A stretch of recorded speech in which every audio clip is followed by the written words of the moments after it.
Hello coding stars. Good evening, good afternoon. वैसे तो क्योंकि 4 बज गए हैं तो गुड इवनिंग हो रहा है। So good evening. जल्दी जल्दी से आप लोग कनेक्ट हो जाइए। इस लेक्चर सीरीज से हम स्टार्ट करने वाले हैं पाइथन। सो जितना हो सके आप लोग क्लास को शेयर करें, जल्दी से क्लास अटेंड करें। तो पाइथन जैसा कि आपको पता होगा ये एक प्रोग्रामिंग लैंग्वेज है। अब प्रोग्रामिंग लैंग्वेजेस क्या होती हैं, किस पर्पज से हम इनको यूज़ करते हैं, ये सारी बातें हम करेंगे बिल्कुल बेसिक से। और पाइथन लैंग्वेज हम बिल्कुल बेसिक से सीख रहे होंगे। अगर आपने पहले कोई प्रोग्रामिंग लैंग्वेज आज तक नहीं पढ़ी है सो डोंट वरी, हम पाइथन को बिल्कुल ज़ीरो लेवल से पढ़ रहे होंगे।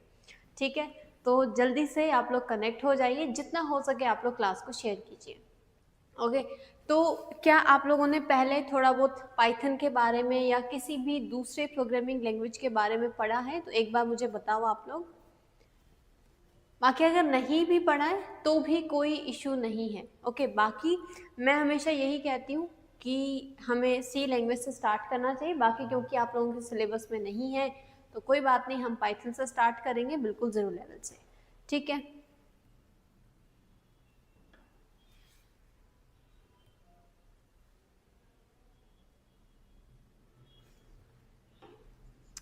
ओके। तो पाइथन एक प्रोग्रामिंग लैंग्वेज है। अब प्रोग्रामिंग लैंग्वेजेस क्या होती हैं? जिनके थ्रू हम कंप्यूटर से कम्युनिकेट करते हैं, राइट। हम ह्यूमंस आपस में कम्युनिकेट करने के लिए जैसे कि अपने ह्यूमन लैंग्वेजेस को यूज़ करते हैं, वैसे ही सेम एज अगर हमें कंप्यूटर से कोई भी काम करवाना है तो उसके लिए हम यूज़ करते हैं प्रोग्रामिंग लैंग्वेजेस को। अब हमेशा से हम प्रोग्रामिंग लैंग्वेजेस को यूज़ नहीं करते हैं। पहले जब कंप्यूटर्स बने थे उस टाइम पे कंप्यूटर सिर्फ एक ही लैंग्वेज जानते थे, आज भी वही जानते हैं, दैट इज़ बाइनरी। ओके, तो कंप्यूटर्स की लैंग्वेज कौन सी है अगर कोई पूछे तो याद रखना that is binary. Okay, but binary language जो है वो एक ऐसा लैंग्वेज है जिसको हम ह्यूमंस नहीं समझ सकते, जो कि ज़ीरो और वन से मिलकर बनी हुई होती है। जैसे कि फॉर एग्जांपल हम लोग नॉर्मल बातचीत कर रहे हैं, हाय हेलो, तो ये कुछ इंग्लिश वर्ड्स हैं, राइट। बट अगर मैं कहूँ कि अब आपको बाइनरी में बातचीत करनी है तो क्या ये हम ह्यूमंस के लिए पॉसिबल है? Of course not, right. तो इसीलिए हमने क्या किया कि डायरेक्ट बाइनरी में कोड लिखना हमारे लिए थोड़ा सा डिफिकल्ट हो रहा था, तो हमने क्या किया, अपनी प्रोग्रामिंग लैंग्वेजेस बनाई। ओके, तो वैसे ही सेम हमारे पास जैसे सबसे पहले हमारे पास असेंबली आया, वो भी थोड़ी डिफिकल्ट थी, इतनी ज़्यादा सिंपल नहीं थी। धीरे धीरे हमने अलग अलग प्रोग्रामिंग लैंग्वेजेस बनाई, अलग अलग कामों के लिए अलग अलग लैंग्वेज बनाई। तो पाइथन लैंग्वेज जो है, सबसे पहला चीज़ वो ऑब्जेक्ट ओरिएंटेड है। ठीक है, ऊप्स हम इसमें यूज़ कर रहे होते हैं। तो अगर पूछा जाए कि पाइथन कैसा लैंग्वेज है, तो पाइथन एक हम कह सकते हैं कि ऑब्जेक्ट ओरिएंटेड लैंग्वेज है। ठीक है, जैसे अगर हम बात करें, जैसे हमारी ग्रामर होती है, right, English grammar, Hindi grammar, वैसे ही सेम एज प्रोग्रामिंग लैंग्वेजेस को हमने डिफ्रेंशिएट किया है पैराडाइम्स के अकॉर्डिंग। तो प्रोग्रामिंग लैंग्वेजेस जो हैं वो पैराडाइम्स पे डिपेंड करती हैं, कोई प्रोसीजरल है, कोई स्ट्रक्चर्ड है, कोई ऑब्जेक्ट ओरिएंटेड है। तो जो पाइथन है वो किसके अंदर में आता है? ऑब्जेक्ट ओरिएंटेड में आता है। ठीक है, पैराडाइम हमारे उसमें नहीं है तो हम इतना उस पर डिस्कशन नहीं करेंगे, बस आपको इतना याद रखना है, पाइथन लैंग्वेज जो है वो ऑब्जेक्ट ओरिएंटेड लैंग्वेज है। ठीक है, अगर आपने पहले ऊप्स का नाम सुना हो तो उसमें 6 मेन पिलर्स होते हैं ऊप्स के, उन सबको हम यूज़ कर रहे होते हैं। तो जो भी लैंग्वेज ऊप्स को यूज़ करती है वो अपने आप में बहुत ज़्यादा स्ट्रॉन्ग लैंग्वेज है। अब आज के टाइम पे जैसे हम सुन रहे हैं एआई, मशीन लर्निंग, तो ये सारे जो काम हैं ये मोस्टली कौन सी लैंग्वेज में किए जाते हैं? पाइथन की हेल्प से किए जाते हैं। ठीक है, पाइथन लैंग्वेज को बनाने के पीछे जो रीज़न था वो यही था कि एक ऐसा प्रोग्रामिंग लैंग्वेज बनाया जाए जो कि बहुत ज़्यादा सिंपल हो। अगर आपने कभी सी, सी प्लस प्लस, जावा, इन सभी लैंग्वेजेस के कोड देखे हो तो ये थोड़े से डिफ़िकल्ट होते हैं। बाकी जो पाइथन लैंग्वेज है उसका जो कोड है वो बहुत ज़्यादा सिंपल है।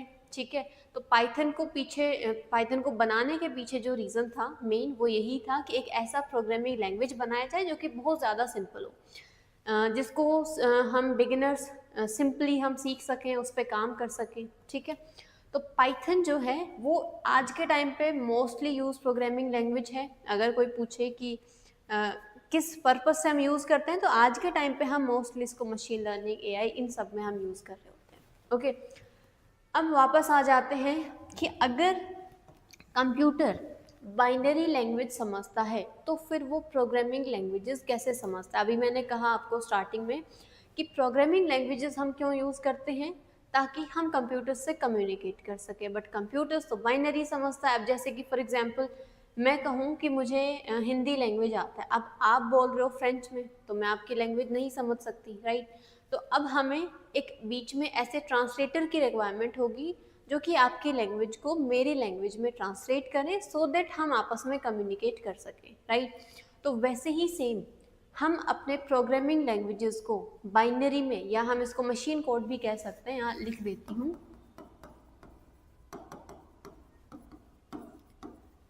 मशीन कोड में कन्वर्ट करने के लिए हम यूज़ करते हैं ट्रांसलेटर। जैसे हमारे मोबाइल फ़ोन में ट्रांसलेटर है, अगर कोई इंग्लिश सेंटेंस है हम हिंदी में कन्वर्ट करना है, हम उसको डायरेक्टली यूज़ कर सकते हैं। आपके पास कोई दूसरा लैंग्वेज है, अगर आपको उसको हिंदी में इंग्लिश में कन्वर्ट करना है, हम नॉर्मल गूगल ट्रांसलेटर यूज़ करते हैं। वैसे ही सेम प्रोग्रामिंग लैंग्वेजेस को मशीन लैंग्वेज में या बाइनरी लैंग्वेज में कन्वर्ट करने के लिए हम किसको यूज़ करते हैं, ट्रांसलेटर को। ओके, तो जो ट्रांसलेटर्स हैं, ट्रांसलेटर जो है वो हमारे पास मेनली 3 तरह के होते हैं। पहले हम बात कर लेते हैं कि ये काम किस तरीके से करते हैं। तो सबसे पहला, हम ह्यूमंस जो भी प्रोग्रामिंग लैंग्वेज, जिस भी प्रोग्रामिंग लैंग्वेज में अपना कोड लिखते हैं, चाहे वो सी लैंग्वेज हो, C++ हो, पाइथन हो, जावा हो, हर एक लैंग्वेज जो भी जिस भी प्रोग्रामिंग लैंग्वेज में हमने अपना कोड लिखा, वो सबसे पहले जाता है ट्रांसलेटर के पास में, ठीक है। अब ट्रांसलेटर उसको मशीन कोड में, या हम कहें बाइनरी कोड में कन्वर्ट करता है, फिर वो किसके पास भेजा जाता है, प्रोसेसर के पास में, सीपीयू के पास में प्रोसेसिंग के लिए, ठीक है। फिर अपने लैंग्वेज में इसको कोड मिला, उसको प्रोसेस करेगा, आउटपुट जनरेट करेगा। अब वो जो आउटपुट प्रोसेसर जनरेट करेगा वो भी किसके अंदर में होने वाला है, बाइनरी में। तो उसको अगर हमें समझना है तो उसको वापस में हमें अपने ह्यूमन लैंग्वेज में कन्वर्ट करना पड़ेगा, राइट। तो ये कंप्लीट जो प्रोसेस है बाइनरी को मशीन, जो हमारी प्रोग्रामिंग लैंग्वेज है, प्रोग्रामिंग लैंग्वेज को मशीन लैंग्वेज में कन्वर्ट करना, या मशीन लैंग्वेज को वापस में ह्यूमन लैंग्वेज में कन्वर्ट करना, ये पूरा काम किसका होता है, ट्रांसलेटर्स का, ठीक है। तो जब भी एक एप्लीकेशन फाइल बनती है उससे पहले ये सारी प्रोसेसेस हो जाती हैं। तो अगर हम बात करें कौन कौन से ट्रांसलेटर्स होते हैं, तो हमारे पास होते हैं कंपाइलर, इंटरप्रेटर और असेंबलर। ये टोटल हमारे पास 3 टाइप के ट्रांसलेटर होते हैं। अगर हम बात करें पाइथन की, तो पाइथन एक इंटरप्रेटेड लैंग्वेज है, तो ये इंटरप्रेटर को यूज़ करता है, ठीक है। बाकी डिपेंड करेगा आप अपना कोड कहाँ एग्जीक्यूट करवा रहे हो, ठीक है। अगर आप जैसे VS कोड एक आईडी होता है, अगर हम वहाँ पे अपना कोड लिख रहे हैं, वहाँ रन करवा रहे हैं, तो वहाँ पे कौन काम कर रहा होता है, कंपाइलर काम कर रहा होता है। डिफरेंस समझ लेते हैं, कंपाइलर, इंटरप्रेटर, असेंबलर, तीनों ही ट्रांसलेटर हैं। तीनों का काम है जो भी हमने प्रोग्रामिंग लैंग्वेज में अपना कोड लिखा है उसको मशीन लैंग्वेज में कन्वर्ट करना, ठीक है। तो कंपाइलर क्या करता है, सबसे पहले पूरा कोड एक साथ उठाता है, लाइन बाय लाइन चेक किया, पूरा कोड एक साथ मशीन लैंग्वेज में कन्वर्ट कर देता है।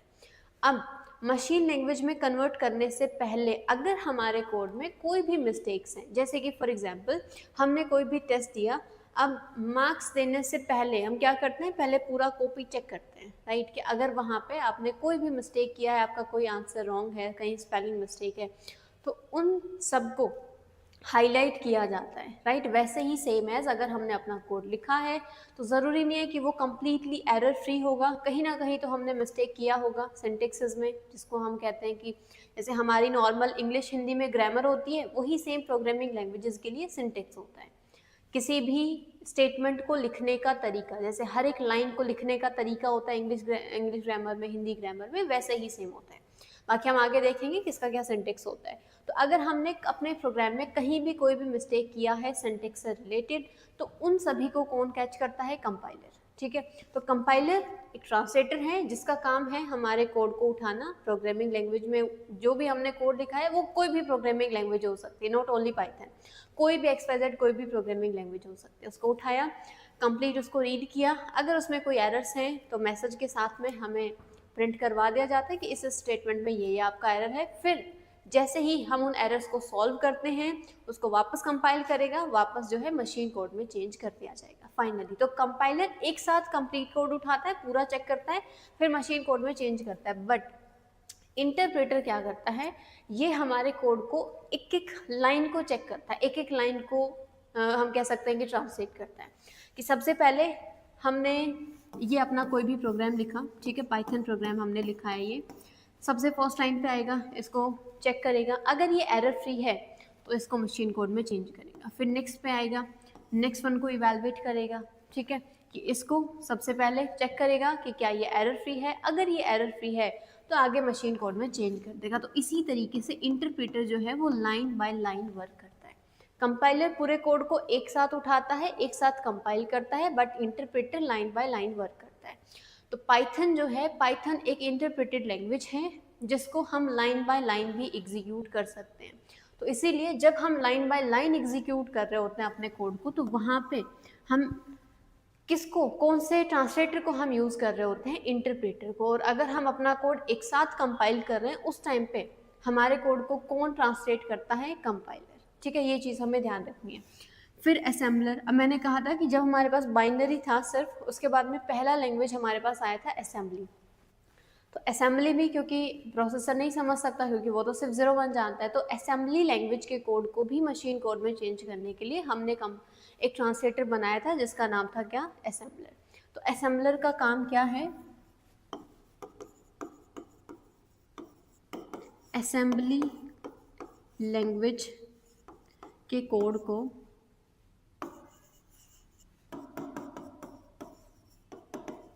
मशीन कोड में कन्वर्ट करना, ठीक है। ये स्पेसिफिक असेंबली लैंग्वेज के साथ ही काम करता है। बाकी अगर इन दोनों की बात करें, कंपाइलर इंटरप्रेटर, तो ये सबके साथ में काम करते हैं मोस्टली, ठीक है। जैसे सी हो गया, C++ हो गया, पाइथन हो गया, जावा हो गया, ठीक है। हर एक प्रोग्रामिंग लैंग्वेज को अगर आपको मशीन कोड में ट्रांसलेट करना है तो उसके लिए हम किसको यूज़ करते हैं, कंपाइलर या फिर इंटरप्रेटर को। अब वो हमारी चॉइस पर डिपेंड, वैसे तो जो पाइथन है वो इंटरप्रेटेड लैंग्वेज है, बट फिर हमारी चॉइस पर डिपेंड करता है कि हम किस तरीके से अपना कोड इवेलुएट करवा रहे हैं, लाइन बाय लाइन इवेलुएट करवा रहे हैं या फिर कंप्लीट एक साथ हम इवेलुएट करवा रहे हैं, ठीक है। चलो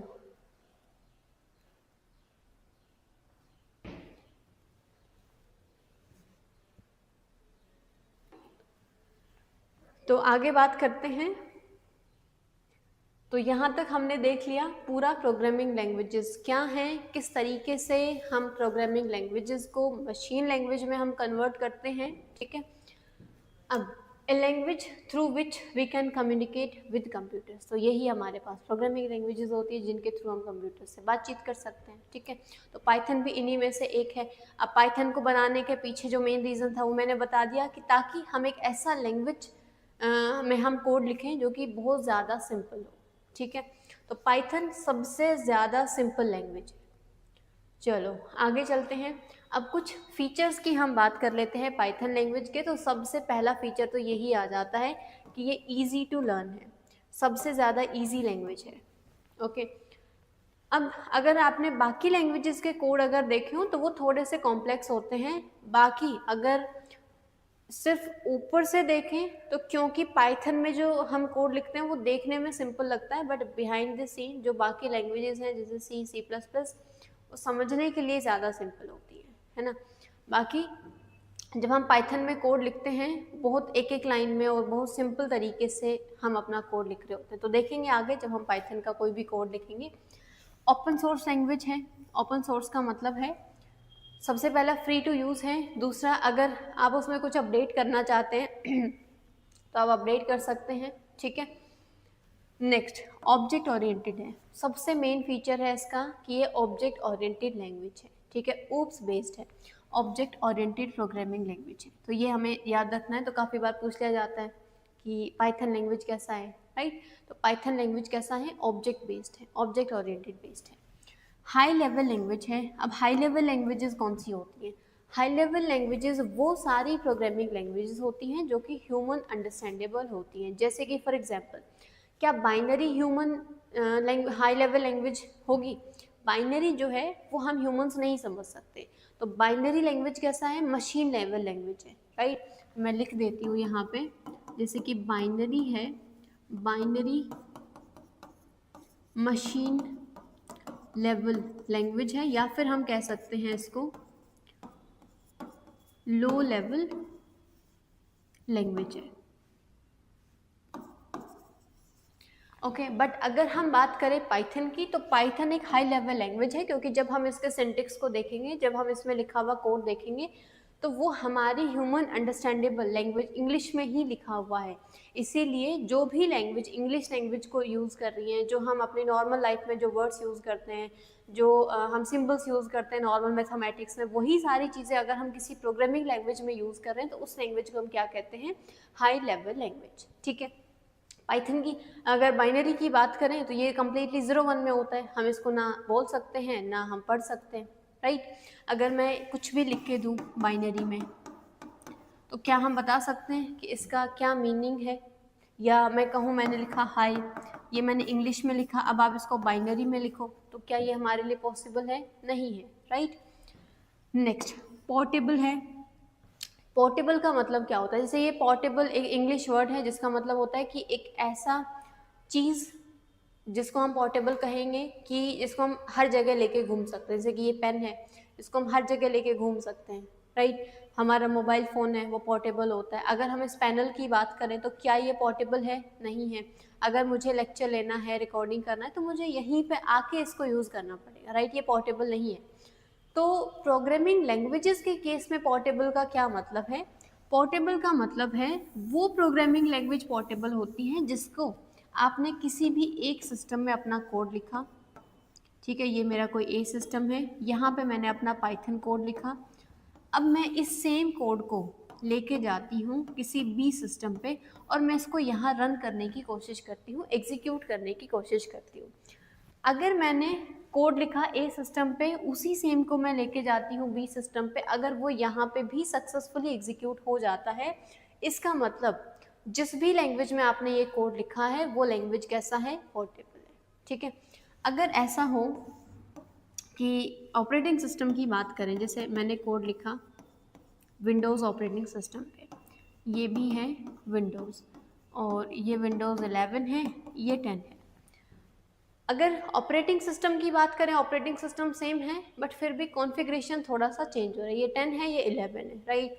तो एक ऐसा लैंग्वेज जो कि हम अलग अलग सिस्टम पे लेके जा सकते हैं, ऑपरेटिंग सिस्टम की बात नहीं हो रही है, अगर मैं ऑपरेटिंग सिस्टम ही चेंज कर देती हूँ तो वो एक अलग कॉन्सेप्ट होता है प्लेटफॉर्म की जब हम बात कर रहे हैं। ठीक है, अभी हम बात कर रहे हैं पोर्टेबल की, तो पोर्टेबल का मतलब है सेम ऑपरेटिंग सिस्टम है विद डिफरेंट कॉन्फ़िगरेशंस। ओके, तो अगर वो कोड आपका अलग अलग सिस्टम पे भी एग्जीक्यूट हो रहा है, सेम ऑपरेटिंग सिस्टम, 10-11 से फ़र्क नहीं पड़ रहा, सिर्फ विंडोज़ की बात हो रही है या फिर सिर्फ iOS की बात हो रही है या फिर सिर्फ लिनक्स की बात हो रही है। ठीक है, तो अगर आपने विंडोज़ पे कोड लिखा, दूसरे विंडोज़ ऑपरेटिंग सिस्टम पे आपने एग्जीक्यूट किया, वहाँ सक्सेसफुली एग्जीक्यूट हो गया, इसका मतलब वो प्रोग्रामिंग लैंग्वेज पोर्टेबल है। मैंने कोड लिखा iOS पे, किसी दूसरे iOS ऑपरेटिंग सिस्टम पे मैंने उसको एग्जीक्यूट किया, वहाँ भी रन हो गया, सक्सेसफुली रन हो गया, सक्सेसफुली एग्जीक्यूट हो गया, इसका मतलब वो लैंग्वेज पोर्टेबल है। तो अगर ऑपरेटिंग सिस्टम सेम हो, थोड़ा बहुत कॉन्फ़िगरेशन चेंज है, वो कोई मैटर नहीं करता, तो अगर एक सिस्टम पे आपने कोड लिखा, दूसरे पे इवैल्यूएट हो रहा है, इसका मतलब वो लैंग्वेज कैसा है, पोर्टेबल है। ठीक है, अब पहले के टाइम पे जैसे हम बाइनरी की बात करें तो ये पोर्टेबल नहीं है।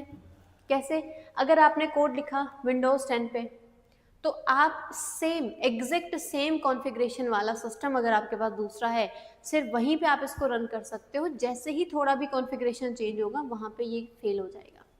ओके, अब नेक्स्ट प्लेटफॉर्म इंडिपेंडेंट। अब प्लेटफॉर्म की जब भी बात आए, इसका मतलब वहाँ पे हम बात कर रहे होते हैं ऑपरेटिंग सिस्टम की। ओके, ऑपरेटिंग सिस्टम तो अगर मैंने अपना कोड लिखा विंडोज़ पे, अब मैंने ऑपरेटिंग सिस्टम ही चेंज कर दिया, दूसरा सिस्टम है, कोई सी सिस्टम है, यहाँ पे मैंने अपना कोड एग्जीक्यूट करने की कोशिश की और ये ऑपरेटिंग सिस्टम है iOS या फिर लिनक्स ऑपरेटिंग सिस्टम। ठीक है, अगर ये यहाँ भी सक्सेसफुली एग्जीक्यूट हो गया, इसका मतलब वो लैंग्वेज कैसा है, प्लेटफॉर्म इंडिपेंडेंट है। जैसे कि अगर मैं बात करूँ सी लैंग्वेज की, सी प्लस प्लस लैंग्वेज की, ये भी हमारे पास प्रोग्रामिंग लैंग्वेज है। ये प्लेटफॉर्म इंडिपेंडेंट नहीं है, ये सिर्फ पोर्टेबल लैंग्वेजेस होती है। मतलब आप सिर्फ विंडोज़ पे काम करो, सिर्फ iOS के साथ काम करो, तो उस टाइम पे ये सिर्फ पोर्टेबल है। जैसे ही आप ऑपरेटिंग सिस्टम चेंज करते हो तो वैसे ही हमारा जो कोड है वो फेल हो जाता है, या हम कहें एग्जीक्यूटेबल फाइल। आपने जो कोड लिखा है सिंटेक्स सभी के अंदर में सेम रहने वाला है, कोड की कोई दिक्कत नहीं है। दिक्कत किसकी है? जो आपका एग्जीक्यूटेबल फाइल है। क्योंकि ध्यान से सुनना, विंडोज़ ऑपरेटिंग सिस्टम है, यहाँ पे मैंने अपना कोड लिखा, इसको कंपाइल किया, मैंने इसका एप्लीकेशन फाइल बनाया। तो विंडोज़ जो ऑपरेटिंग सिस्टम है उनकी जो एग्जीक्यूटेबल फाइल होती है, जो भी आपकी एप्लीकेशन फाइल होती है, उनका एक्सटेंशन क्या होता है? .exe। देखा होगा आपने कि जितनी भी एप्लीकेशन फाइल्स होती है उनका एक्सटेंशन होता है विंडोज़ में .exe। अगर iOS की बात करें तो ये होता है .rpm, लिनक्स की बात करें तो ये होता है .dmg। तो अभी है क्या कि विंडोज़ ऑपरेटिंग सिस्टम जो है वो सिर्फ .exe को सपोर्ट करता है। अगर आप यहाँ पे .rpm एग्जीक्यूट करोगे तो ये नहीं होगा। तो मतलब अगर आपने सिर्फ कोड लिखा है, अभी तक इस सिस्टम पे आपने कंपाइल नहीं किया है, ठीक है, आप बिना कंपाइल किए इसको दूसरे ऑपरेटिंग सिस्टम पे लेके जाते हो तो एग्जीक्यूट हो सकता है, तब कोई दिक्कत नहीं है। बट अगर आपने यहीं पे कंपाइल किया, यहीं पे एग्जीक्यूटेबल फाइल बनाया, अब आप इसको दूसरे ऑपरेटिंग सिस्टम पे या दूसरे सिस्टम पे आप लेके जा रहे हो, वहाँ भी ये काम कर रहा है। इसका मतलब वो लैंग्वेज कैसा है? Portable as well as platform independent, ठीक है, नॉट डिपेंडेंट, इंडिपेंडेंट है, जो हर एक ऑपरेटिंग सिस्टम के साथ में काम कर सकती है। तो पाइथन लैंग्वेज कैसा है? प्लेटफॉर्म इंडिपेंडेंट लैंग्वेज है, ठीक है। चले, तो ये सारे मेन फीचर्स हैं पाइथन के, ठीक है। आगे हम देखेंगे काफ़ी सारे और सिंपल चीज़ें हैं, काफ़ी सारे अलग फीचर्स हमें पाइथन लैंग्वेज प्रोवाइड करता है, ठीक है, उन सबको भी हम फीचर्स में लिख सकते हैं।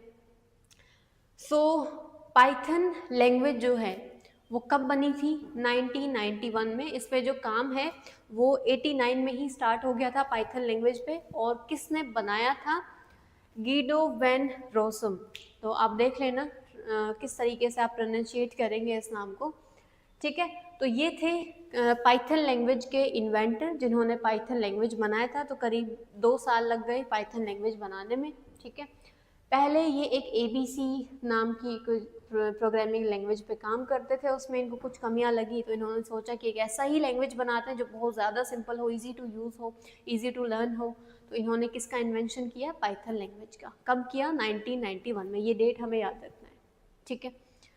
अब पाइथन नाम क्यों रखा गया, कि इसका नाम पाइथन ही क्यों रखा? तो उसके पीछे ये रीज़न है कि इनका एक फेवरेट सीरियल हुआ करता था, जो कि एक ब्रिटिश सीरियल था जिसका नाम था पाइथन सर्कस कुछ करके, है ना। तो वहीं से इन्होंने ये नाम उठाया था। तो अगर आप कोई ऐसा चीज़ बना देते हैं जिसको लोग सालों साल यूज़ करें, तो ये भी खोजते हैं कि ये जो नाम आपने दिया है ये किस पर्पज़ से दिया है, राइट। तो इतना कोई आविष्कार करो अपने जीवन में कि लोग ये तक सोचें कि कब बनाया, क्यों बनाया, क्या थिंकिंग रही आपकी उस टाइम पे, या ये नाम लिया तो कहाँ से लिया, कहाँ से आइडिया आया, राइट। तो ये थे जिन्होंने पाइथन लैंग्वेज को इन्वेंट किया, गीडो वैन रोसम, ठीक है। 1991 में पाइथन लैंग्वेज को डेवलप किया गया था। तो अगर हम पाइथन लैंग्वेज का छोटा सा एक प्रोग्राम देखें तो यहाँ पे हमने लिखा है प्रिंट, ये हमने लिखे ब्रैकेट, और यहाँ पे डबल कोट में हमने लिखा है हेलो वर्ल्ड। अगर हम इस सिर्फ एक सिंगल स्टेटमेंट को एग्जीक्यूट करवाते हैं तो हमारे पास कंसोल स्क्रीन पे क्या प्रिंट होके आ जाएगा?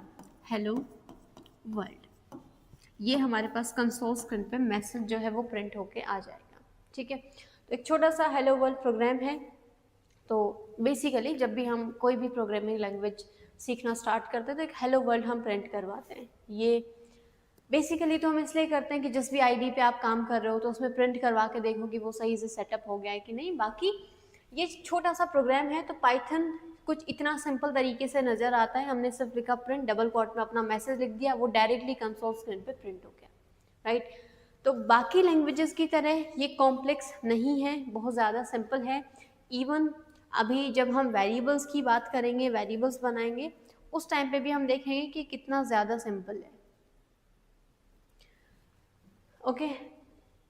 तो नेक्स्ट हम बात कर लेते हैं कमेंट्स की। अब कमेंट्स क्या होते हैं कि मैंने अपना कोई भी प्रोग्राम लिखा, ठीक है, ये मैंने अपना कोई भी प्रोग्राम लिखा, कोई भी हमने एप्लीकेशन बनाया, यहाँ पे हमने अपना पूरा कोड लिखा हुआ है।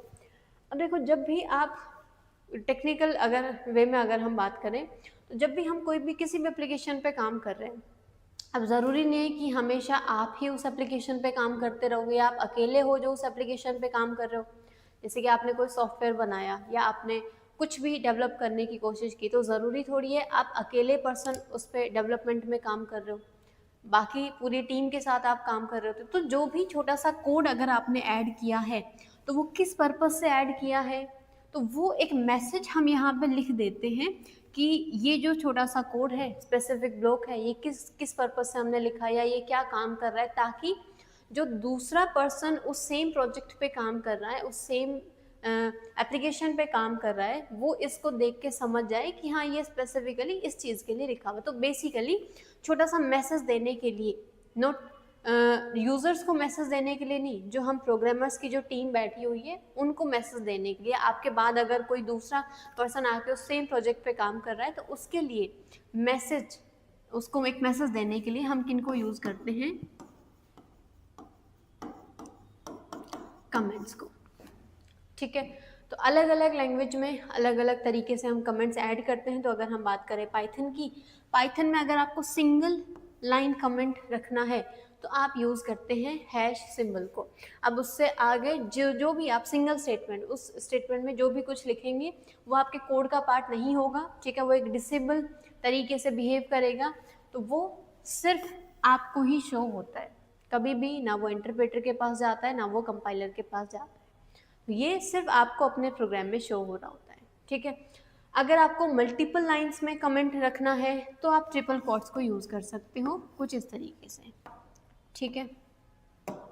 अगर आपको लग रहा है कि मुझे मल्टीपल लाइन में कमेंट रखना है, बाकी आप इस तरीके से भी लिख सकते हो कि मैंने लिखा हैश दिस इज़, फिर नेक्स्ट लाइन में मुझे एक और कमेंट चाहिए तो वापस मैं हैश ऐड कर सकती हूँ, यहाँ अपना कमेंट लिख लो, फिर एक और हैश ऐड करके यहाँ अपना कमेंट लिख सकते हैं, ठीक है। बाकी एक एक करके हम इस तरीके से लिखे, उससे बेटर ऑप्शन है कि आप ट्रिपल कोट यूज़ करो, अंदर अपना जितना भी आपको लार्ज कमेंट रखना है, 1 लाइन 2 लाइन 3 लाइन आप रख सकते हो, ठीक है। तो कमेंट्स का मेन पर्पस क्या है, जस्ट एक मैसेज देने के लिए, ठीक है। So comments are used to provide additional context and explanation. जो भी आपने कोड लिखा है, अगर आप उसके बारे में कोई भी एक छोटा सा चीज़ लिखना चाहो कि हाँ ये मैंने फंक्शन बनाया, ये मैंने एक कोई क्लास बनाया, कोई कुछ अदर मैंने कोई ऑब्जेक्ट बनाया, तो ये किस पर्पज़ से बनाया या आप यहाँ पे क्या काम करने वाले हो, ठीक है, उन सब चीज़ों के लिए हम किन को यूज़ कर रहे होते हैं, कमेंट्स को, ओके। या फिर जैसे अभी एज अ बिगिनर अगर आप अपना कोई कोड लिख रहे हो, अब आपको लग रहा है कि मुझे उसको सेव करके रखना है, या मैं जब बाद में सेम कोड को ओपन करूँगा तो मैं हो सकता है मैं भूल जाऊँ बाद में कि मैंने ये किस लिए लिखा था, तो आप खुद के लिए लिख सकते हो, ठीक है। तो इन पर्पसेस के लिए हम यूज़ करेंगे कमेंट्स को। नेक्स्ट, पाइथन लैंग्वेज में इंडेंटेशन जो है वो सबसे ज़्यादा मैटर करता है। अगर हम बाकी लैंग्वेजेस की बात करें, सी सी प्लस प्लस, तो इन जावा, इन सब को हम लिखते तो इंडेंटेड वे में ही हैं, बट अगर हम इंडेंटेशन अप्लाई ना भी करें तो भी कोई फ़र्क नहीं पड़ता है, बट थोड़ी सी रीडेबिलिटी अच्छी हो, इन पर्पसेस के लिए हम हमेशा इंडेंटेशन को यूज। इंडेंटेशन है क्या कि मैंने कोई स्टेटमेंट लिखा, ठीक है, ये मैंने इफ़ स्टेटमेंट लिखा, अब जब नेक्स्ट स्टेटमेंट हम लिखेंगे इफ़ का, जो इफ़ का हमें जिसको पार्ट बनाना है इफ़ स्टेटमेंट का, उसको हम थोड़े से स्पेस के साथ में हम इस तरीके से लिख रहे होते हैं। या फिर अगर किसी दूसरे लैंग्वेज का मैं एग्जांपल दूं, जैसे सी का एग्जांपल ले लेते हैं, मैंने एक फंक्शन बनाया, ठीक है, और इस फंक्शन के अंदर में अब जितना भी कोड होगा, ये मेरा लाइन है, अब इसके अंदर जितना भी कोड होगा वो मैं थोड़े से स्पेस के बाद में कुछ इस तरीके से लिख रही होंगी ताकि थोड़ी रीडेबिलिटी अच्छी हो। बाकी अगर आप सब कुछ एक लाइन में ही लिख देते हो तो भी कोई दिक्कत नहीं है, बट पाइथन क्या कहता है कि इंडेंटेशन होना ज़रूरी है, क्योंकि इंडेंटेशन जो है वही आपका स्कोप डिफाइन करता है, क्योंकि यहाँ पे पाइथन लैंग्वेज में हम स्कोप डिफाइन करने के लिए कोई कर्ली ब्रैकेट्स हम यूज़ नहीं करते हैं, तो इंडेंटेशन जो है वो हेल्प करता है स्कोप डिफाइन करने में। तो अगर जैसे अगर दूसरी लैंग्वेज की बात करें तो मैंने लिखा इफ़, यही एग्जाम्पल ले लेते हैं, मैंने लिखा 1, अब अगर मुझे रखना है कि ये मेरे पास एक इफ़ ब्लॉक है, इसके अंदर अगर कोई कोड है तो मैंने कर्ली ब्रैकेट के अंदर में अपना जो भी कोड था वो मैंने लिख दिया, ठीक है। बट पाइथन के अंदर में स्कोप डिफाइन करने के लिए हमारे पास कोई कर्ली ब्रैकेट्स नहीं होते हैं। हम यूज़ करते हैं किसको, कॉलन को। अगर आपने कोई फंक्शन बॉडी बनाया, कोई क्लास आपने बनाया, ठीक है, तो कौन कौन से स्टेटमेंट उस स्पेसिफिक फंक्शन के पार्ट होंगे, कौन कौन से स्टेटमेंट उस स्पेसिफिक क्लास के पार्ट होंगे, कौन कौन से स्टेटमेंट स्पेसिफिक लूप के, इफ एल्स के पार्ट होंगे, तो उन सब का जो स्कोप है वो हम किससे डिफाइन करते हैं, कॉलन। तो आपने लिखा इफ कॉलन, अब जो भी स्टेटमेंट्स आप इंडेंटेशन के साथ में लिखेंगे ये स्पेस स्किप करके, वो सब इस इफ का पार्ट कंसीडर होंगे। जैसे कि अगर मैं यहाँ पे एक और स्टेटमेंट लिख देती हूँ, यहीं पे मैंने लिखा प्रिंट हैप्पी कोडिंग, फिर मैंने एक और स्टेटमेंट लिख दिया। अब मैंने नेक्स्ट स्टेटमेंट जो है वो बिना इंडेंटेशन के लिखा, मैंने लिखा प्रिंट, यहाँ प्रिंट कर दो हाय। तो अब इन चारों स्टेटमेंट्स में से कौन कौन से स्टेटमेंट इस इफ के पार्ट हैं, ओनली दीज 3। ओके, ये जो है ये अपने आप में इंडिपेंडेंट है, ये इफ का पार्ट नहीं है। तो वैसे ही सेम अगर हम कोई क्लास क्रिएट कर रहे हैं, कोई फंक्शन क्रिएट कर रहे हैं, कोई लूप क्रिएट कर रहे हैं, तो उन सब का जो स्कोप है वो हम डिफाइन करते हैं कॉलन के साथ में। तो कॉलन के बाद में जितने भी स्टेटमेंट्स इंडेंटेशन के साथ में लिखे हुए हैं, मतलब ये स्पेस स्किप करके अगर लिखे हुए हैं, इसी को इंडेंटेशन कहते हैं, तो वो उस स्पेसिफिक स्टेटमेंट के पार्ट कंसीडर होंगे, उस इफ का, क्लास का, फंक्शन का पार्ट कंसीडर होंगे, ठीक है। अगर बिना इंडेंटेशन के लिखा है तो वो अपने आप पे इंडिपेंडेंट कंसीडर होगा। तो पाइथन में हमें इंडेंटेशन का सबसे ज़्यादा ध्यान रखना होता है। तो यहाँ पे देखो, अगर मैंने इंडेंटेशन अप्लाई नहीं किया तो ये इफ का पार्ट नहीं है, ठीक है। तो यहाँ पे हमारे पास एरर जनरेट हो रहा है, ओके। तो यहाँ पे हमें इन चीज़ों का ध्यान रखना होता है। पाइथन में इंडेंटेशन हमें हमेशा अप्लाई करना होता है, ओके। दूसरा रूल ये भी कहता है कि अगर आपने जैसे इफ़ लिखा है तो आप जस्ट बाद में नेक्स्ट स्टेटमेंट स्टार्ट मत करो, एक ब्लैंक लाइन आप रखो, उसके बाद अपना स्टेटमेंट स्टार्ट करो, थोड़ा रीडेबिलिटी इम्प्रूव करने के लिए, ठीक है। यही एक स्पेसिफिक रीज़न है। चलो, so indentation refers to the same to the spaces at the beginning of the code line. तो इंडेंटेशन क्या होता है, ये कुछ स्पेसेस जो भी आपने अपना स्टेटमेंट लिखा हुआ है उससे पहले जितने भी स्पेसेस आपने लिखे हैं वही इंडेंटेशन होता है। Python use indentation to indicate a block of code. तो ब्लॉक को आइडेंटिफाई करने के लिए हम यूज करते हैं इंडेंटेशन को। तो अभी कहा जितने भी स्टेटमेंट्स इंडेंटेशन के साथ लिखे हुए हैं, इसका मतलब ये तीनों स्टेटमेंट इस इफ के पार्ट हैं। अगर बिना इंडेंटेशन के लिखा है तो मतलब वो स्टेटमेंट उस इफ का पार्ट नहीं है। या कोई भी फंक्शन हम क्रिएट करें तो हम आगे देखेंगे किस तरीके से, जब हम बड़े चीज़ें पढ़ेंगे, फंक्शन पढ़ेंगे, क्लासेस पढ़ेंगे, उस टाइम पे किस तरीके से हम इन सब में इंडेंटेशन ऐड करते हैं, ओके। अब हम बात कर लेते हैं, नेक्स्ट है हमारे पास वेरिएबल्स। सो वेरिएबल्स क्या होते हैं, अभी तक जैसे अगर हमने देखा प्रिंट स्टेटमेंट हम यूज़ करते हैं अगर हमें कोई भी मैसेज प्रिंट करवाना। जैसे अभी अभी हमने हेलो वर्ल्ड प्रिंट किया था तो हमने लिखा प्रिंट, कोई अदर स्टेटमेंट नहीं लिखना, सिर्फ प्रिंट। डबल कोट में आप जो भी लिखोगे, हाई मैंने लिखा तो ये डायरेक्टली कंसोल स्क्रीन पे जाके प्रिंट हो जाएगा, ठीक है। अब मुझे क्या करना है, मुझे दो वैल्यूज़ का एडिशन करवाना है। तो अब जैसे कोई भी काम है, जैसे मुझे एडिशन ही करवाना है, तो मुझे सबसे पहले क्या करना पड़ेगा, यूज़र से वो नंबर्स इनपुट करने पड़ेंगे। उन नंबर्स में जो भी वैल्यूज़ यूज़र ने इनपुट की है उनमें प्रोसेसिंग करना पड़ेगा, उनको ऐड करना पड़ेगा, या जो भी आपका XYZ ऑपरेशन परफॉर्म करवाना है। फिर आपके पास जो फाइनल रिजल्ट होगा वो आपको यूज़र को वापस से शो करना है, राइट, एज आउटपुट आपको कंसोल स्क्रीन पे शो करना है। तो अब ये जो काम है नंबर्स इनपुट लेना, अब जब आप दो नंबर्स इनपुट कर रहे हो तो आपके पास कोई ऐसा स्पेस होना चाहिए जहाँ पे आप उन नंबर्स को स्टोर करके रख सको।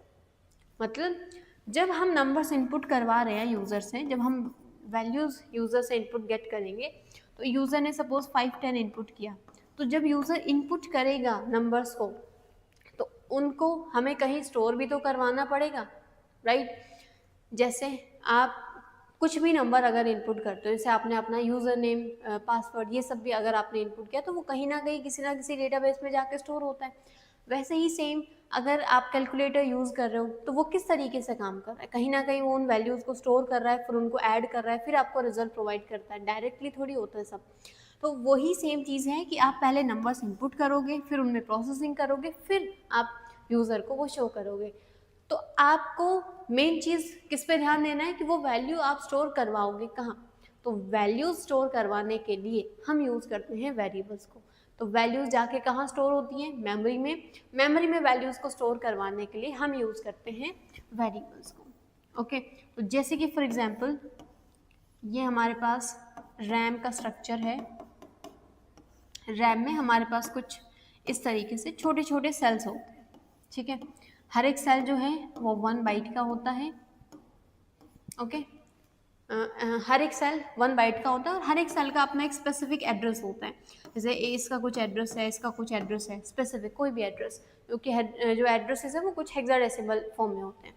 तो अगर हम डायरेक्टली एड्रेसेस के साथ काम करना चाहें तो दैट इज इम्पॉसिबल, हम एड्रेसेस के साथ में काम नहीं कर सकते।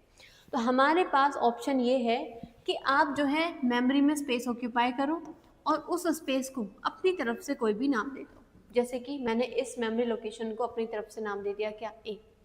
नेक्स्ट वन को मैंने, जैसे पहला वैल्यू जो मैं इनपुट करूँगी वो जिस भी मेमोरी लोकेशन में जाके स्टोर होगा उसका मैंने नाम दे दिया ए। दूसरा वैल्यू जहाँ भी जाके स्टोर होगा उस मेमोरी लोकेशन का मैंने नाम दे दिया बी। दूसरा वैल्यू क्या था, 10 ले लेते हैं। तो वेरिएबल क्या है, जो भी हम मेमोरी स्पेस रिजर्व करवा रहे हैं उसका नाम जो कि हम प्रोग्रामर्स खुद से रख रहे हैं, ठीक है। तो हमने क्या किया, वेरिएबल जो भी मेमोरी स्पेस हमारे पास है उसका नाम हमने रख दिया अपनी तरफ से कुछ भी, तो वही वेरिएबल है। अब देखो कुछ भी नाम तो हम नहीं रख सकते, तो उसके लिए भी हमारे पास कुछ सेट ऑफ रूल्स होते हैं कि आपका नाम यही हो सकता है। जैसे कि अगर हम ह्यूमंस की बात करें, आपको काम दे दिया जाए कि ये एक बच्चा है, इसका आपको नाम रखना है, तो आप क्या उसका नाम ऐसा रख सकते हो, राम 1 2 3, राम 1 2 3, क्या आप ऐसा नाम रखोगे उसका, नहीं रखोगे। दूसरा, अब आपको ये भी देखना पड़ेगा कि वो हिंदू है कि मुस्लिम है, उस अकॉर्डिंग फिर आपको उसका नामकरण करना पड़ेगा, राइट। तो वैसे ही जो भी हमारे पास आइडेंटिफायर नेम्स होते हैं, आइडेंटिफायर मतलब कोई भी वेरिएबल, कोई भी फंक्शन, कोई भी क्लास, तो इन सब चीज़ों का जब आपको नाम रखना हो तो कुछ सेट ऑफ रूल्स को हमें अपने माइंड में रखना होता है कि उस नाम के अंदर में क्या क्या चीज़ें हो सकती हैं, ठीक है। तो सबसे पहले तो हम उन रूल्स की ही बात कर लेते हैं। तो अगर हम रूल्स की बात करें, रूल्स फॉर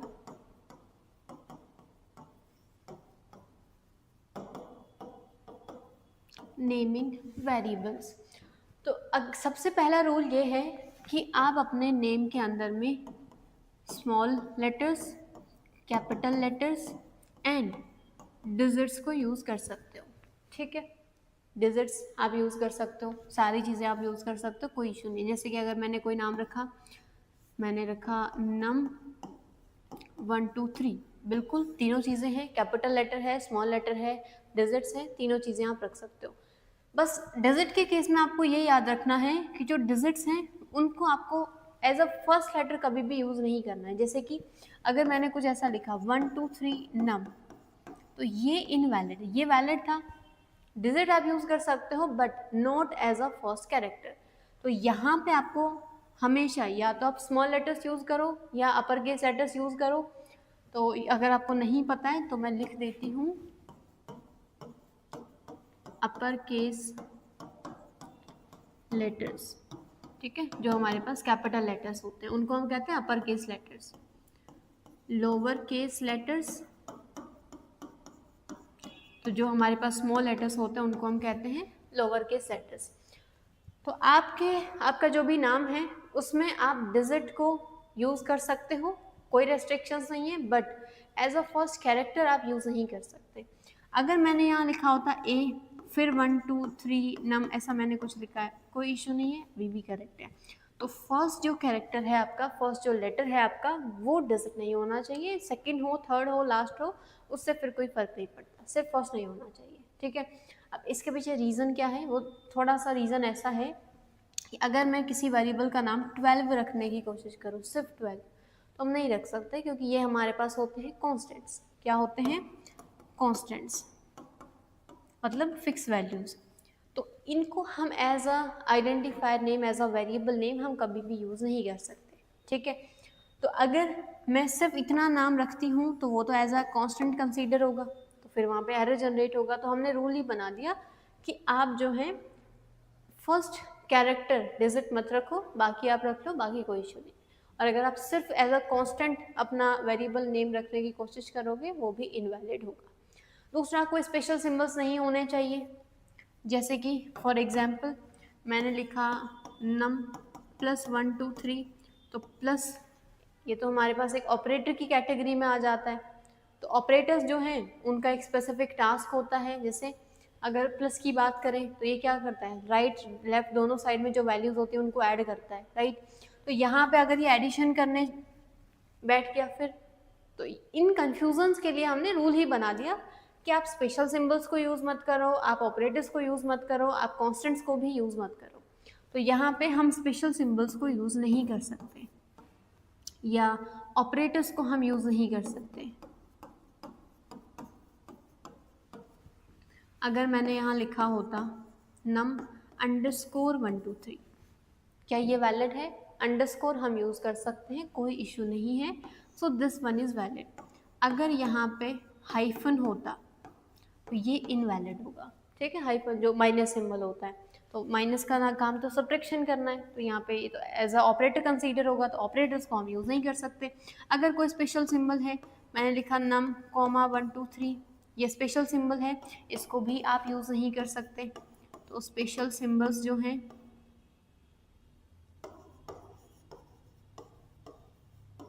उनको भी आप यूज़ नहीं कर सकते हो, ठीक है।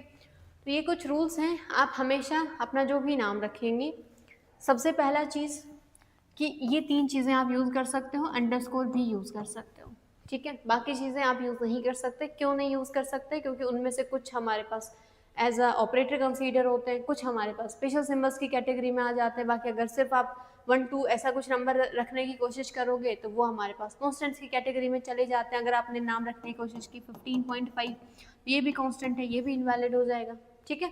तो हमेशा एक वैलिड नेम हमें रखना है, सबसे पहला चीज़। अब वेरिएबल्स क्रिएट कैसे करेंगे? नाम तो हमने देख लिया, क्रिएट कैसे करेंगे?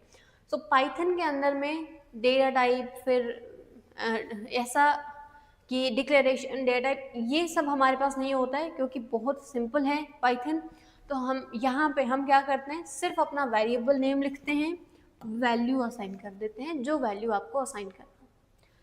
अब किस टाइप का होने वाला है, कितना साइज ऑक्यूपाई करेगा ये वेरिएबल रैम में जाके, वो सब इंटरनली कंपाइलर खुद से सारी चीज़ें मैनेज कर लेता है। तो हमें एक्सप्लिसिटली ना कोई डेटा टाइप मेंशन करने की ज़रूरत होती है, ठीक है। तो बाकी लैंग्वेजेस की तरह ये सारे काम हमें पाइथन में नहीं करने होते। तो यहाँ पे आहाना, ये किसी का नाम है, राइट। मल्टीपल कैरेक्टर्स इसमें है, तो जब भी आपको मल्टीपल कैरेक्टर्स स्टोर करने हो उस केस में आप हमेशा उस वर्ड को डबल क्वॉट में एनक्लोज करके लिखेंगे। ये हमेशा रूल आपको याद रखना। और अगर सिंगल कैरेक्टर है उसको आप हमेशा सिंगल क्वॉट में एनक्लोज करके लिखेंगे। तो कैरेक्टर्स को, इनको हम कहेंगे कैरेक्टर, और इसको हम कहेंगे स्ट्रिंग, ठीक है। तो अगर आपके पास मल्टीपल कैरेक्टर्स हैं उस केस में आप उसको डबल क्वॉट में एनक्लोज करेंगे, सिंगल कैरेक्टर है तो सिंगल क्वॉट में एनक्लोज करेंगे। अब देखो एनक्लोज कर क्यों रहे हैं, मेरे पास वेरिएबल नेम भी तो हो सकता था ना, ए फिर मैंने इसको वैल्यू असाइन किया 15, ये भी तो हो सकता था। तो अब इसको एक आइडेंटिफायर, एक वेरिएबल नेम समझा जाए या फिर इसको एक कैरेक्टर समझा जाए। तो इस कंफ्यूजन को दूर करने के लिए हमने क्या किया, आइडेंटिफायर्स हैं, वेरिएबल नेम या किसी दूसरी चीज़ का नाम है, किसी क्लास का, किसी ऑब्जेक्ट का, किसी फंक्शन का, तो आप उनको नॉर्मली लिखो। अगर आपको उसको एज कैरेक्टर बनाना है तो आप उसको सिंगल क्वॉट में एनक्लोज करके लिखो। वर्ड बनाना है, सेंटेंस है, कोई पैराग्राफ है, तो आप उसको डबल क्वॉट में एनक्लोज करके लिखो, ठीक है, जिसको हम कहते हैं स्ट्रिंग, जहाँ पे भी हमारे पास मल्टीपल कैरेक्टर्स होते हैं। दूसरा, अगर मैंने लिखा ए बी, 2 कैरेक्टर हैं, सिंगल क्वॉट में एनक्लोज करेंगे, इनवैलिड। सिंगल कैरेक्टर मतलब सिंगल कैरेक्टर, मल्टीपल कैरेक्टर्स अगर हैं डबल क्वॉट में एनक्लोज करो, स्ट्रिंग बनाओ, ऐसा कैरेक्टर आप इसको नहीं रख सकते, ठीक है। अगर आपके पास सिंगल कैरेक्टर है, डबल कोट में इनक्लोज करोगे, अब ये क्या बन जाएगा, स्ट्रिंग बन जाएगा, तो एज अ स्ट्रिंग इसको ट्रीट किया जाएगा। ठीक है, आगे क्या होते हैं स्ट्रिंग, किस तरीके से काम करते हैं, वो सब हम जब स्ट्रिंग वाले चैप्टर पे आएंगे उस टाइम पे हम डिस्कस कर रहे होंगे। सो वेरिएबल्स को क्रिएट कैसे करते हैं, सबसे पहले तो आपको अपना नाम डिसाइड करना है कि आपको क्या नाम रखना है। अब देखो हमेशा एक मीनिंगफुल नेम हमें यूज़ करना है, जैसे यहाँ पे मुझे किसी का नाम स्टोर करवाना था तो मैंने वेरिएबल का नाम रख दिया नेम, एज स्टोर करवानी है वेरिएबल का नाम रख दिया एज, मार्क्स स्टोर करवाने नाम रख दो मार्क्स, परसेंटेज, जो भी आपका मन करे। ठीक है, तो मैं एक मीनिंगफुल नेम रखो, ABC num2, ऐसे नाम हम नहीं रखेंगे, मीनिंगफुल नेम हमें हमेशा चूज करने हैं। दूसरा, जो नेम्स हैं वो यूनिक होने चाहिए, ठीक है, डुप्लीकेसी नहीं होनी चाहिए। तो यहाँ पे आप जो भी आपने वेरिएबल क्रिएट किया, जो वैल्यू आप इसको असाइन करोगे, ये कितना साइज मेमोरी में ऑक्यूपाई करेगा, वो सब इस पर डिपेंड करेगा। तो ये सारी चीज़ें कंपाइलर जो है वो इम्प्लिसिटली खुद से ही मैनेज कर लेता है, हमें नहीं बताना होता। अब जैसे यहाँ पे मैंने 4 वेरिएबल बनाए, चारों को वैल्यूज असाइन कर दी, तो ये किस टाइप का है, स्ट्रिंग टाइप का है, ये किस टाइप का हो गया, इंटीजर टाइप का हो गया, ये किस टाइप का हो गया, फ्लोट टाइप का हो गया, और ये किस टाइप का है, कैरेक्टर टाइप। ये सब हम देखेंगे जब हम डेटा टाइप्स पढ़ेंगे। ठीक है, बाकी हमें एक्सप्लिसिटली मेंशन नहीं करना होता, बट हमें पता होना चाहिए किस वैल्यू का क्या टाइप होता है। ओके, तो ये 4 वेरिएबल हमने बनाए, चारों को हमने वैल्यूज असाइन की। अब यहाँ पे हम इनको प्रिंट करवाते, तो अभी तक जब हम प्रिंट से कुछ भी, प्रिंट स्टेटमेंट से कुछ भी जब हम प्रिंट करवा रहे थे तो हम उनको डबल कोट में मेंशन कर रहे थे। क्यों, क्योंकि एक स्ट्रिंग था, एक मैसेज था, तो हमने इसको डबल कोट में इनक्लोज करके प्रिंट किया। बट अगर आपके पास डायरेक्टली किसी वेरिएबल का नेम है, उस केस में आप इसको डायरेक्टली लिखेंगे विदाउट एनी डबल कोट। अगर मैंने ऐसा लिखा होता डबल कोट के अंदर में नेम, तो अभी होगा क्या, वेरिएबल का वैल्यू प्रिंट नहीं होगा कंसोल स्क्रीन पे, डायरेक्टली नेम प्रिंट हो जाएगा कुछ इस तरीके से। ठीक है, तो हमें जब वेरिएबल्स की वैल्यू प्रिंट करनी हो तो हम डायरेक्टली प्रिंट स्टेटमेंट में अपने वेरिएबल नेम लिख देंगे, हमारे पास कंसोल स्क्रीन पे इनका जो भी वैल्यू होगा वो हमारे पास प्रिंट होके आ जाएगा। ठीक है, तो आज के लिए वेरिएबल्स पे ही हम अपना लेक्चर एंड करते हैं। ठीक है, यहाँ तक आप लोगों को कोई भी डाउट है तो आप लोग पूछिए, बाकी आगे नेक्स्ट हम पढ़ेंगे कल। जी, DSA का क्लास भी आएगा। ठीक है, पाइथन कब से स्टार्ट हुआ है, पाइथन का फर्स्ट क्लास आज ही है, आज ही से स्टार्ट हुआ है।